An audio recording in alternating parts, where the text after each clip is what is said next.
Halo guys, bertemu kembali dengan saya Ahmad Saiful Mulki dari Universitas Swadaya Gunung Jati Cirebon. Di pertemuan kali ini saya akan membahas implementasi kinerja dalam manajemen SDM. Yuk langsung saja simak videonya. Implementasi kinerja dalam manajemen SDM. Tingkat kinerja. Yang pertama, kinerja organisasi. Pencapaian hasil pada tingkat atau unit analisis organisasi.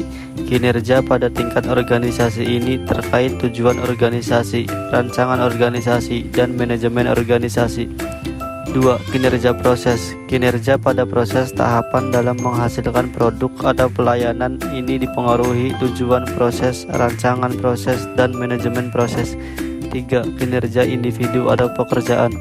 Pencapaian atau efektivitas pada tingkat pegawai atau pekerjaan ini dipengaruhi tujuan pekerjaan, rancangan pekerjaan, dan manajemen pekerjaan serta karakteristik individu.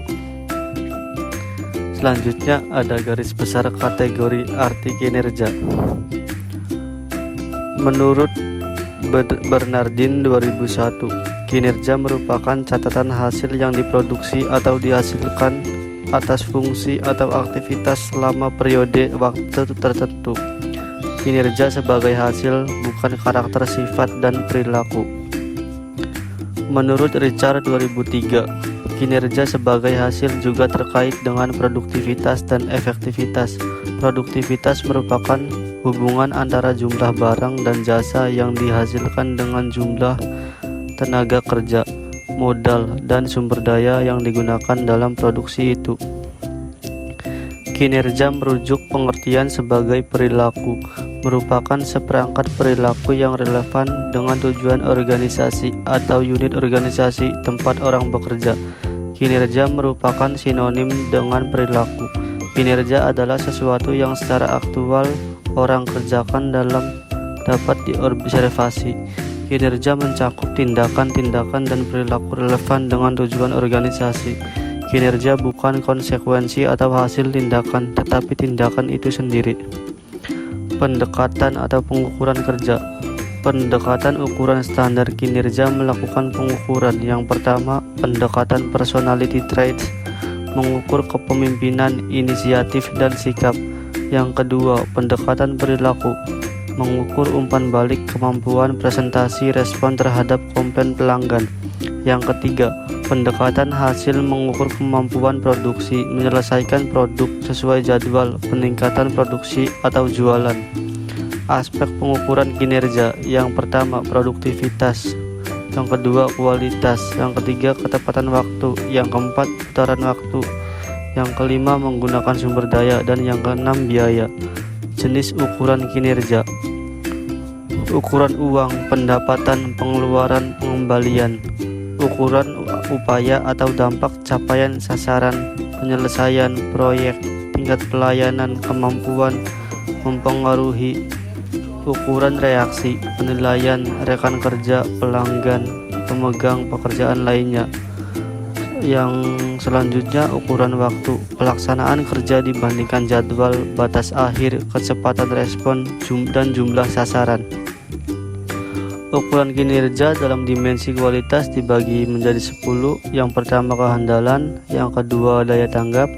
Yang ketiga, kompetensi. Yang keempat, akses. Yang kelima, kesopanan. Yang keenam, komunikasi. Ketujuh, kejujuran. Yang kedelapan, keamanan. Yang kesembilan, pengetahuan terhadap pelanggan. Dan yang terakhir, bukti langsung. Perspektif atau aspek balance scored dalam mengembangkan pengukuran kerja. Yang pertama, pengukuran kerja dari aspek keuangan, meliputi biaya administrasi minimal. Yang kedua, pengukuran aspek pelanggan, meliputi kepuasan pelanggan, pelayanan efektif.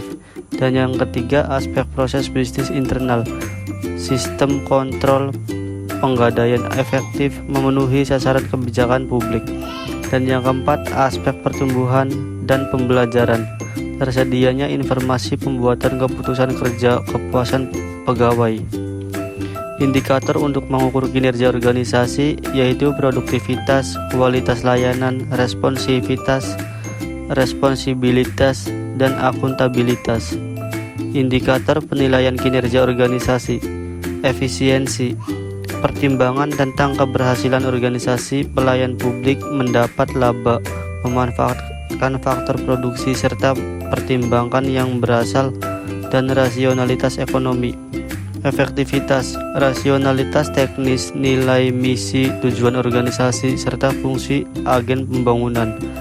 Keadilan, distribusi dan alokasi layanan yang diselenggarakan organisasi pelayanan publik. Daya tanggap terhadap kebutuhan vital masyarakat dan dapat dipertanggungjawabkan secara transparan.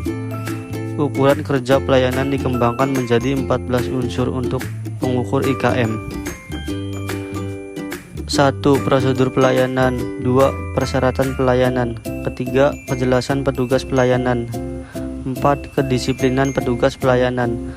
5. Tanggung jawab petugas. 6. Kemampuan petugas. 7. Kecepatan pelayanan. 8. Keadilan mendapat pelayanan. 9. Kesopanan dan keramahan petugas. 10. Kewajaran biaya pelayanan. 11. Kapasitas biaya pelayanan. 12. Kapasitas jadwal pelayanan. 13. Kenyamanan lingkungan. Dan yang terakhir, keamanan pelayanan.